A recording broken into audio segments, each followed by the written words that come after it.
नमस्कार मित्रों, एक बार फिर से स्वागत है आप सभी लोगों का। मित्रों, यदि आप अपनी लाइफ में कुछ नया सीखना चाहते हो तो कहानी में अंत तक बने रहें। तो मित्रों, आज की कहानी त्रिया चरित्र न जाने कोई।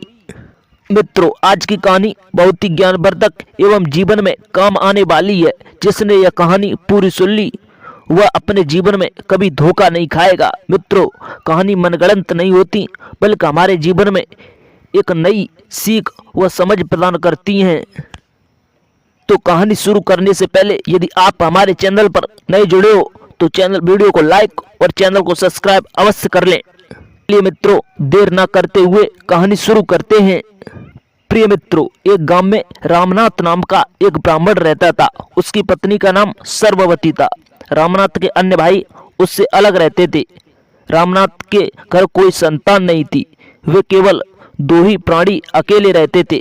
संतान का दुख उन्हें बहुत खटकता था। रामनाथ अपनी पत्नी से बहुत प्रेम करता था। वह एक क्षण भी अपनी पत्नी को कभी अकेला नहीं छोड़ता था। मित्रों, एक दिन रामनाथ की पत्नी ने उससे कहा कि ईश्वर ने सब सुख दिए हैं लेकिन कोई संतान नहीं दी। पड़ोसी भी ताने मारते हैं। रामनाथ ने कहा, जो कुछ दिया है ईश्वर ने ही दिया है। हे भद्रे, भाग्य में संतान नहीं है तो कितना भी उपाय कर लो हमें संतान सुख नहीं मिल सकता। मित्रों, तभी सर्ववती अपना त्रिया चरित्र फैलाने लगी। उसने रामनाथ से कहा, चलिए बाहर घूम कर आते हैं, बाहर घूमने चलते हैं। कोई संत ही मिल जाए तो वह हमें शायद आशीर्वाद दे दे तो हमें शायद संतान ही प्राप्त हो जाए। रामनाथ ने कहा, आपका विचार हमें स्वीकार है। ठीक कहा आपने, बाहर घूमने चलते हैं। भद्रे, अपना सामान पैक कर लो। और अगले दिन वह तीर्थ यात्रा के लिए निकल गए। उन्होंने बहुत स्थानों के दर्शन किए, गंगा माँ में भी स्नान किया और शाम होने पर वो किसी साधु के आश्रम पर ठहर गए और सत्संग सुनते थे। दूसरे दिन वो वहां से निकल गए मित्रों और एक जंगल में नदी के किनारे पहुंच गए।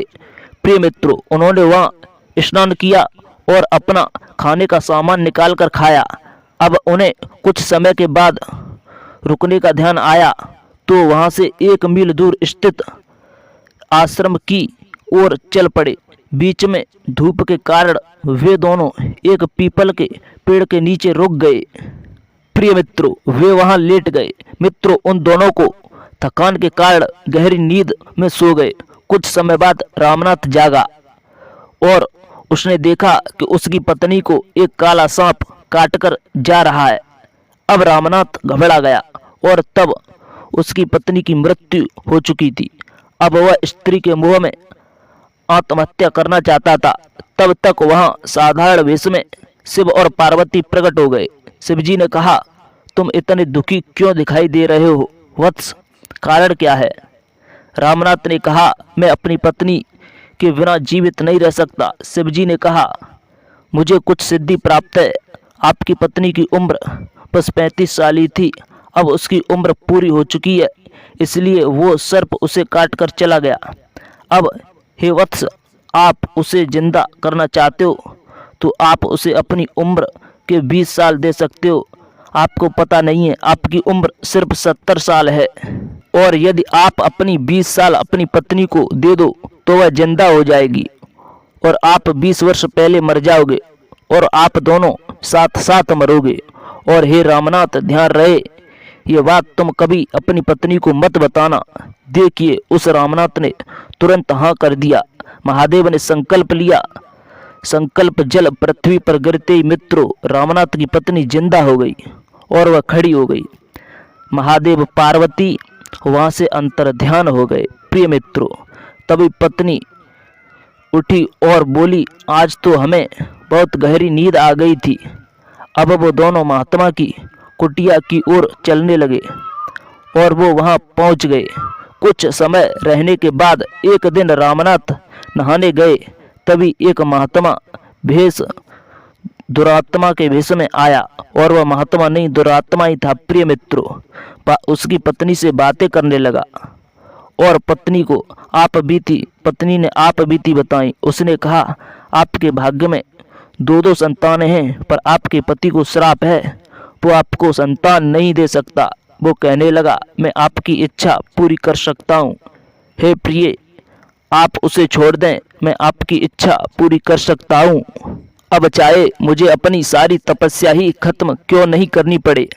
अब वो पाप बुद्धि उसे बहका दिया और उस स्त्री से उस महात्मा ने अपने चाल में फंसाकर रामनाथ को धोखे से जहर दिलवाकर और वहां से दूर स्थान पर भाग गए।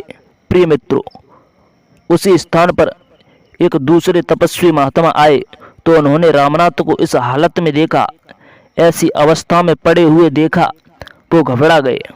प्रिय मित्रों, उन महात्मा ने रामनाथ को जड़ी बूटी देकर जिंदा कर दिया। जब उसे पता चला कि मेरी पत्नी रहने वाले महात्मा के साथ भाग गई है तो वह रोने लगा। महात्मा ने समझाया लेकिन वह नहीं माना। महात्मा ने कहा, हे पुत्र, ये सब मोह माया है, तुम इनके चक्कर में मत पड़ो। आप इनके चक्कर में पड़कर अपना जीवन खत्म मत करो। महात्मा ने बहुत समझाने की कोशिश की लेकिन रामनाथ अंधा हो चुका था। पत्नी के मुंह में उसे कुछ दिखाई नहीं दे रहा था और उसने कहा, मेरी पत्नी भागी नहीं, उसे कोई लेकर गया है, जबरदस्ती लेकर गया है। उसने अपनी पत्नी को ढूंढा तो वह उस महात्मा के साथ मिल गई।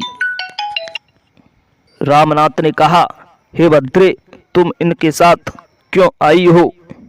तो इसने कहा, ये आदमी कौन है? और उसकी पत्नी उसे नजरअंदाज करने लगी। मित्रों, सभी लोग इकट्ठे हो गए। उसने कहा, यह मेरी पत्नी है। वह कहने लगी, मैं इस आदमी को जानती तक नहीं और ये कहाँ से आ गया है, मैं इसे जानती तक नहीं हूँ।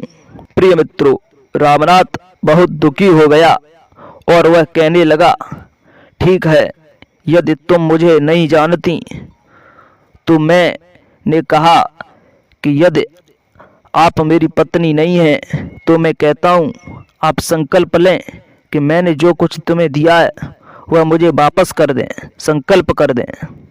प्रिय मित्रों, वह स्त्री उल्टा थी इसलिए समझ नहीं पाई और उसने संकल्प कर दिया कि मैंने जो कुछ लिया है इनसे सब कुछ दे दूं। प्रिय मित्रों, यह संकल्प करते ही वह उल्टा तुरंत धरती पर गिर गई क्योंकि महादेव ने उसे उसकी आधी उम्र रामनाथ की दिलवाई थी।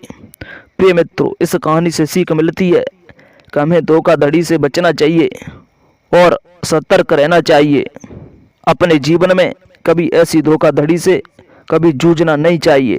प्रिय मित्रों, इस कहानी से हमें यही सीख मिलती है कि इतना किसी के प्रेम में पागल नहीं होना चाहिए, सही बुद्धि और भगवान का भजन करना चाहिए। तो मित्रों, आशा करते हैं कि आपको यह कहानी समझ आई होगी, पसंद आई होगी। तो चैनल को सब्सक्राइब अवश्य कर लें जिससे आप तक ऐसी नई नई कहानी जानकारी पहुंचती रहे। तो जय श्री कृष्णा मित्रों, फिर मिलते हैं किसी नई वीडियो में नई कहानी के साथ।